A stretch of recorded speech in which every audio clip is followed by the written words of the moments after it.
Good morning, everybody, dudes and dudettes. Thank you again for tuning in to another Finessy lifestyle video. Today, before I actually start the video, like every other video in the past couple weeks, I want to say a very warm and big thank you to each and every one of you guys that have actually been supporting us recently.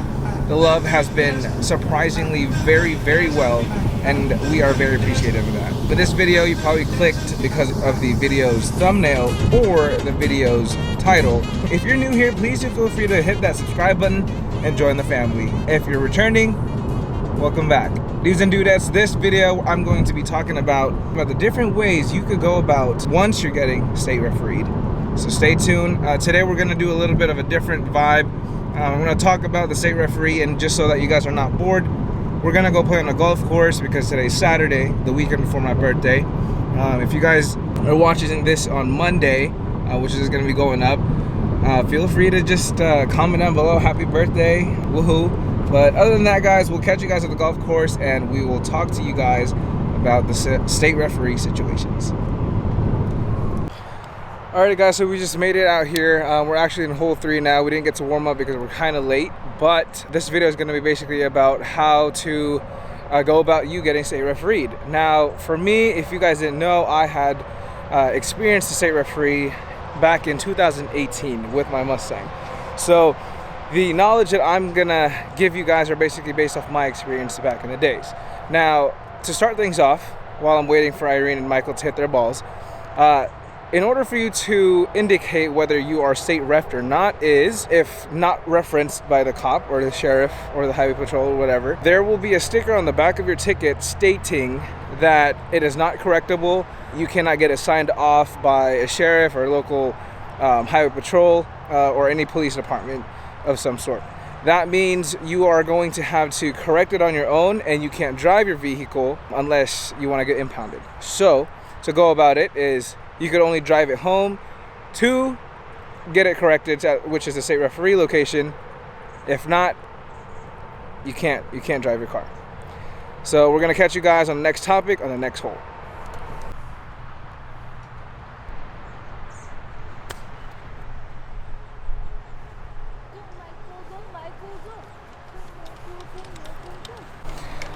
Alrighty guys, so I did trash on that one. I didn't even try. Michael did pretty good though. He played the green, so I think Irene didn't even try also. But right now we're gonna be on hole 4.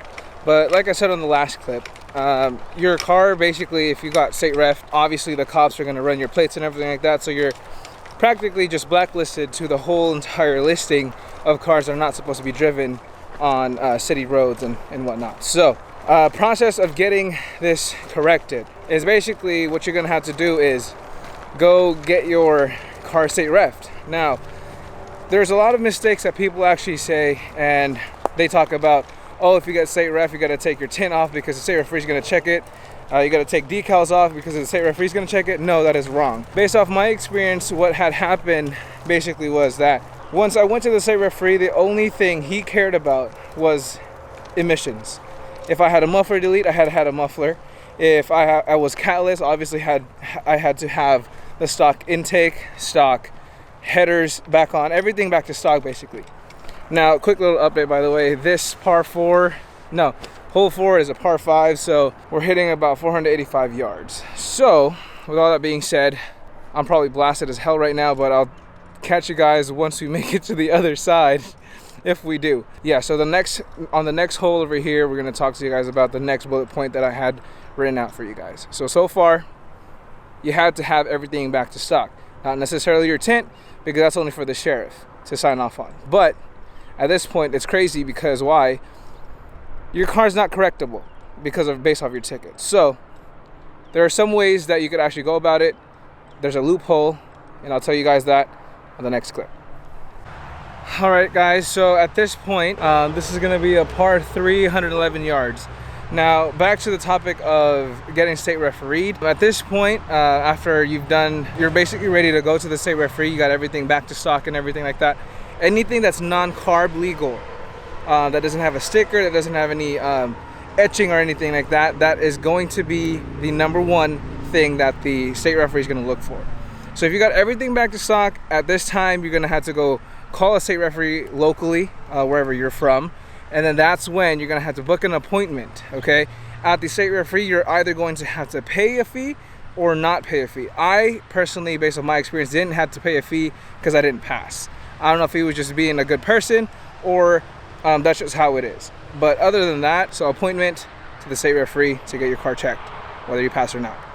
Catch you guys on the next clip on the next topic. All right, so remember when I was talking to you guys about you being able to have a loophole in a way? Loophole in a way is basically what you're gonna have to do is if you have money, you could pay off the ticket, not even go to court or anything. In my case, I didn't have money. So what I had to do was I spent money to get everything put back to stock. I didn't have mufflers, but shout out to the people at Rebellious when I was in Rebellious back in the day. Maxine had lent me her stock mufflers on her Mustang. So I took my car to the state referee. Now, when you take your car to the state referee, they could be good, like nice, or they could just be an asshole about everything. Now, based off my experience, I took it there. He looked under my hood. My car was, mind you, my car was stock, other than just a muffler delete. So I took it over there, and literally what had happened is he opened the hood. He said, all right, sit in the office. I'll do everything over here.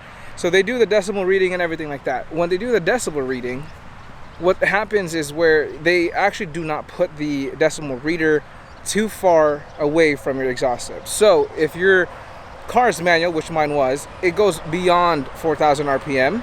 So it led to high RPMs mean high revs. So it was very, very loud. So obviously there, I didn't get to pass the state referee. Now, what I had to do was I basically went to court, told the judge saying, hey, I did this, I have the receipts, I have documents of me actually trying to go through the process, but I did everything, but it still didn't work.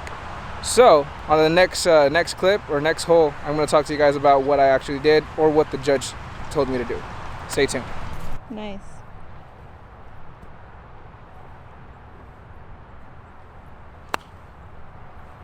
All right, guys, so at this time I was already at court, right?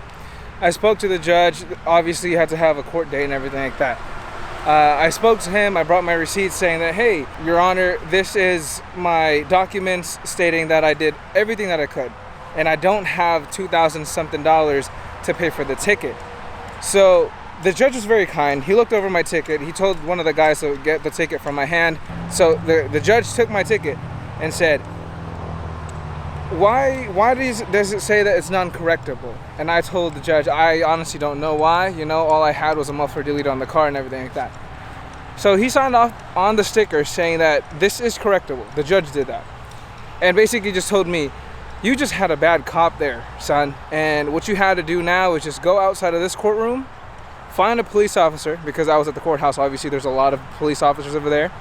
And he said, just go find one, show him your car, and have it signed off, come back over here, and I'll knock down, if not the whole price, I'll knock down the price for you. So I had to do it. So I did it. I went outside, got my Mustang, had a cop look at it and everything like that. They weren't even that strict because it was super hot. It was in midsummer of 2018, mind you. And then there, I went to go ahead and pay for my ticket, which was basically from $2,850 to $1,750. Big difference. To me, that was a win. Now I'm gonna finish off you guys the story afterwards. Right now, my ball's like right here, and I had to hit it all the way over there. So I'll catch you guys on the next clip. All right, so basically I had paid for the ticket now at this point, and I was clear. The judge basically saw the ticket that was signed off. He signed off of it. I paid the ticket, showed him the proof, and then he said, son, you're good to go. At this point, I didn't even want to do anything to my car anymore. I dropped $1,750 just for a muffler delete, you know. But this is what you get. This is what you get when you live in California. Now, this day and age, EPA is super strict. There's a law that's, or basically a more, I guess, revamped law of being more strict about the whole emissions. If you're catalyst, you better watch out, that type thing. Now the car community also is starting to get targeted really hard. So basically the car community, us, the people that are part of the car community, need to be working together and not working separately. You know, if you like to swing your car in a private spot. I'm not telling you what to do, but if you guys care about the car community, if you consider yourself a car enthusiast, try to abide the law a little, you know, because not everybody has money. These are like our little toys that we play with. Our cars are like our pride and possession at this point. We spend so much money, and yet again, you have other people just ruining it for you, and you, being the innocent one, get your car impounded for no reason because of other people's actions. So with all that being said, guys, that's it. That's all I got for you. Consider this as a how-to, what to do, or just a story time. Hope this video helped you guys understand the process of going through a state referee. If not, please do comment down your questions down below, and I will do my best to answer them based off my experience, that is. So with all that being said, guys, next couple videos is going to be a couple of install videos. Michael just bought a bunch of parts for his car, and yeah, so stay tuned for that, and we'll catch you guys on the next video next Monday with install videos. Don't forget, hit that subscribe button, hit that like button, share this video with friends, family, whoever. Help this channel grow. We appreciate you guys, and we love you. Like always, stay positive and be awesome. Keep golfing, guys. That's a lucky one, Michael. That's a lucky one.